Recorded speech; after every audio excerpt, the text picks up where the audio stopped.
What makes someone truly ready for a relationship isn't written on their face. They might look perfectly self-contained, polished, intelligent, even charismatic, and yet hide a heart still flinching like a child left alone too long. Emotional maturity doesn't always walk hand in hand with degrees, eloquence, or a solid job. A person can deliver an articulate speech on emotional health and still be unable to offer or receive genuine love. That's what makes relationships so challenging to navigate. We're not given warning signs or emotional labels on new acquaintances.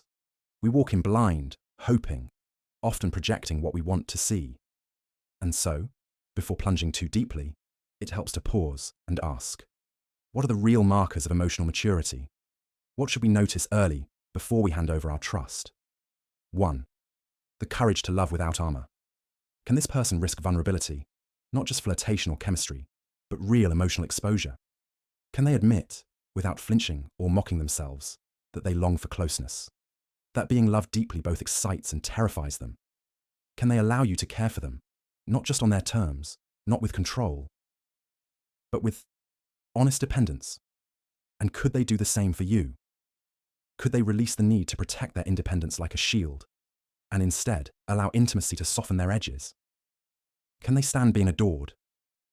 Not brush it off with jokes or suspicion, but really absorb it? Or would your affection make them squirm, as if love were a trap instead of a gift? Do they confuse closeness with being swallowed whole? Maturity shows in those who can hold on to themselves while letting someone in, who don't meet fear with cold withdrawal or sudden blame, but instead recognize the inner storm and stay present. Ask yourself, can they let you love them and not punish you for it? 2. Emotional literacy, the inner mirror. When a storm brews inside them, a swirl of jealousy, grief, frustration, or restlessness, can they name it?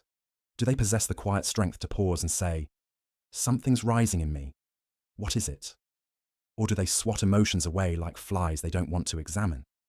True emotional maturity demands not just feeling, but the ability to understand one's feelings, even the ones that bruise the ego. Can they recognize envy without shame? Or acknowledge sexual tension without guilt? Can they sit in discomfort long enough to make sense of it? Are they in the habit of daily emotional check-ins?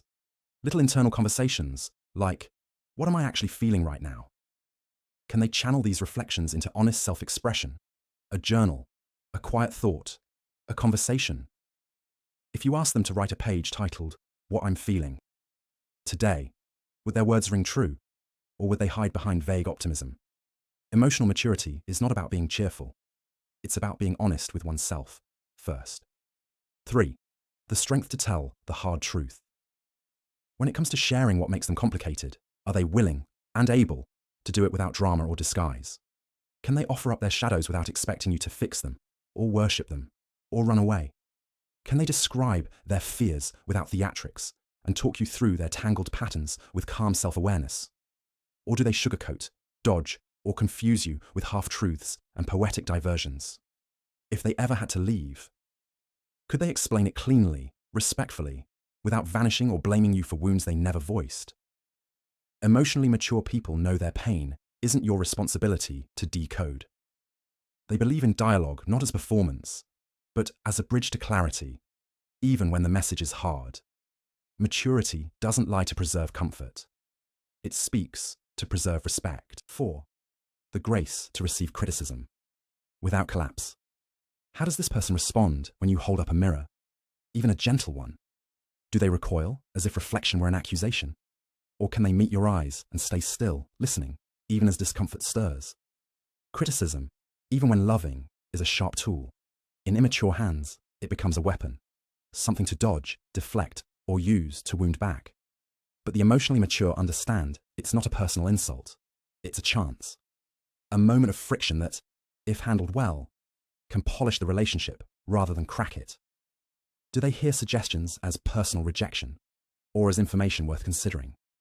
Can they take in the idea that they, like all of us, are sometimes clumsy, occasionally thoughtless, and always growing?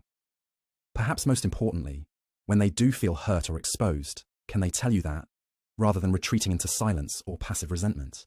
Emotional maturity doesn't demand perfection. It asks for accountability wrapped in kindness, both toward oneself and others. 5. The wisdom to separate the past from the present. When tensions arise, who are they really talking to? You or someone from a long finished chapter? A parent who ignored them, a lover who lied, a friend who vanished. We all carry ghosts, but mature people know when those ghosts start whispering into today's conversations. They don't pretend the past is erased. They simply don't let it drive the steering wheel. Do they ask themselves, is this fear coming from what's in front of me or what's behind me? Can they notice when old wounds start colouring new dynamics? When you're 5 minutes late, do they feel unimportant or abandoned? When you need space, do they assume you're angry or leaving? And when they notice the projection, can they name it? Can they take a breath and say, I know this reaction is louder than the situation deserves. I think it's an old feeling trying to hijack this moment. This is what it means to break emotional cycles, not by force, but by gentle, consistent awareness. 6. The humility to see the self as a work in progress. What's their relationship to imperfection? Not just yours, but their own. Can they laugh at who they used to be, not with shame, but with affection?